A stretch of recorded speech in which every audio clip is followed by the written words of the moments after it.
2024-এর এদিন বৈষম্য বিরোধী ছাত্র আন্দোলনের ব্যানারে কোনো কর্মসূচি ছিল না। আন্দোলনের অন্যতম সমন্বয়ক হাসপাতালে চিকিৎসাধীন নাহিদ ইসলাম আগের দিন রাতে 48 ঘন্টার জন্য কর্মসূচি স্থগিত করার কথা জানান। এই সময়ের মধ্যে কারফিউ তুলে নেওয়া ও ইন্টারনেট চালুসহ 4 দফা দাবি বাস্তবায়ন করতে সরকারের প্রতি আহ্বান জানান। এখানে হাসপাতালেও ঠিকমতো থাকতে পারছি না। মিডিয়া আসলে আমাকে ওই হাসপাতাল থেকেও সরিয়ে দেওয়া হচ্ছে। কোনো ধরনের বক্তব্য এবং আমাকে তুলে নেওয়া যাওয়া হয়েছে মূলত যাতে এই সময়টায় আমার কোনো বক্তব্য বা নির্দেশনা যাতে না আসে। আমি যতক্ষণ ছিলাম আমি কর্মসূচি ঘোষণা দিয়েছিলাম, সেটাও কোনো মিডিয়ায় প্রচার হয়নি। এবং এটা আমি এবং আমার আরও অনেক সমন্বয়করা এই জীবনের নিরাপত্তা আশঙ্কায় ভুগতেছে। বাংলাদেশে একটা চরম মানবাধিকার বিপর্যয় চলছে। গণ আন্দোলন দমনে সাধারণ ছুটি ও কারফিউর মেয়াদ আরও একদিন বৃদ্ধি করে ফ্যাসিস্ট সরকার। কেন্দ্রীয় কর্মসূচি না থাকলেও বিক্ষিপ্তভাবে সারা দেশে কারফিউ উপেক্ষা করে রাজপথে অবস্থান নেয় ছাত্র জনতা।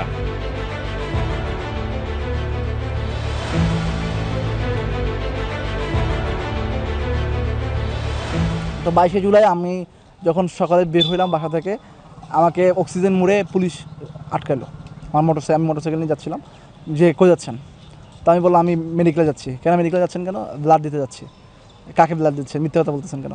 আমি বললাম না, মিথ্যা কথা বলতেছি না, ব্লাড দিতে যাচ্ছি। বলতেছেন ফোন দেন, তাহলে রোগীর পরিবারকে ফোন দেন। তা আমি আগে থেকে একজনকে এভাবে ঠিক করে রাখছিলাম যে ওখানে মেডিকেলে আছে একজন আমার রিলেটিভ, ওনার সন্তান হচ্ছে এরকম। তো ওনাকে ঠিক করে রাখছিলাম যে আপনাকে আমি ফোন দিব, বলবো যে আমি আপনার ওয়াইফকে ব্লাড দিতে আসছি, আপনি বলবেন হ্যাঁ ঠিক আছে আসতেছে, ওনাকে ছেড়ে দেন। ওই সময় কিন্তু আমাদের কমিউনিকেশন চ্যানেল শুধুমাত্র ফোন কল এবং মেসেজিং। আমরা জানতাম যে রাষ্ট্রীয় বাহিনীর কাছে ট্র্যাকিং ডিভাইস আছে, তারা আমাদের ফোনগুলোকে নজরদারির উপর রেখেছে। আমরা বিভিন্ন সিগন্যালে কথা বলতাম, বিভিন্নভাবে বিভিন্ন সিম থেকে পরিচয় না দিয়ে ভোকাল চেনানোর মাধ্যমে এভাবে কাউকে বলতাম যে ভাই আমি অমুক ওই জায়গার মানুষ, আপনি এইটা এভাবে করেন। এভাবে সিগন্যালের মাধ্যমে কিন্তু আমরা কথা বলতাম। আমরা আমাদের সিমগুলোকে ওপেন করতে পারিনি। এদিন নতুন করে আর কোনো সংঘাতের খবর পাওয়া যায়নি। তবে সংবাদ মাধ্যম বিভিন্ন হাসপাতালে চিকিৎসাধীন অনেকের মৃত্যুর খবর দেয়। সমন্বয়ক আসিফ মাহমুদ, আব্দুল কাদের, রশিদুল ইসলাম রিফাত ও আবু বকর মজুমদার নিখোঁজ হওয়ার খবর আসে। 4 সমন্বয়কের খোঁজ পেতে 24 ঘন্টা সময় বেঁধে দেয় বৈষম্য বিরোধী ছাত্র আন্দোলন।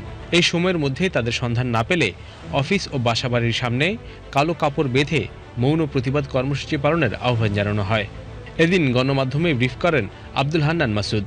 রক্তক্ষেক খুনি হাসিনা সরকারের সঙ্গে কোনো ধরনের আলোচনার প্রস্তাব নাকচ করেন তিনি। 200 প্রাণ দেওয়ার পরে কেন সরকারের পক্ষ থেকে সংলাপের আহ্বান করা হবে? তার আগে কেন আহ্বান করা হয় নাই? কেন ছাত্রদের সাথে বসে এটা নিয়ে সমাধান করা হয় নাই? প্রত্যেকটা ক্ষেত্রে দমনের সিদ্ধান্ত কেন নিতে হবে একটি রাষ্ট্রকে? একটি স্বাধীন রাষ্ট্র কেন তারা দমন করবে, তারপরে দমন করতে না পারলে দাবি মেনে নিবে? এরকম সিদ্ধান্ত কাদের মাথা থেকে আসে? আমরা আমাদের বাইরের খোঁজ না পাওয়া পর্যন্ত প্রয়োজন আমাদেরকেও ঘুম করে নিয়ে যান। আমরা কেন বাইরে থেকে কান্না করব? আমাদের বাইরে কি ক্যাম্পাসে? আমি এখানে এসেছি আমার জীবনের মায়া নিয়ে। আশপাশে ডিবির লোকজন ঘুরে বেড়া করতেছে। আপনাদের এখান থেকে উঠে যাওয়ার পর হয়তো আমারও আর খোঁজ পাওয়া যাবে না। এভাবে একটা সভ্য রাষ্ট্র চলতে পারে না। কোটা সংস্কার আন্দোলনের এই সময়ে গণহত্যার দায়ে ফ্যাসিস্ট হাসিনা সরকারের উপর চাপ বাড়তে থাকে। বিভিন্ন রাজনৈতিক দলের নেতারা হত্যা ও ধ্বংসযজ্ঞের দায় স্বীকার করে সরকারকে পদত্যাগের আহ্বান জানায়। ফ্যাসিস্ট হাসিনা সরকার আন্দোলন দমনে গণহত্যার পাশাপাশি সারা দেশের ছাত্র জনতার উপর চালায় গ্রেফতারের খড়গ। সমন্বয়কদের নিরাপত্তা ও আন্দোলন কৌশল ঠিক করা এই সময়ে বড় চ্যালেঞ্জ হয়ে ওঠে।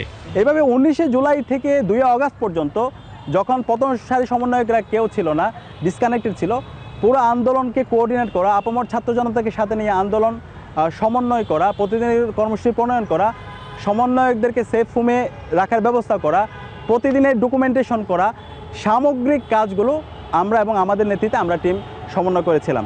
কোটা প্রথা সংস্কার করে আদালতের নির্দেশ অনুযায়ী তৈরি করা প্রজ্ঞাপন এদিন অনুমোদন দেন প্রধানমন্ত্রী। এদিন রাতে সীমিত আকারে চালু হয় ব্রডব্যান্ড ইন্টারনেট সেবা। Iqbal Farhad, BTV news.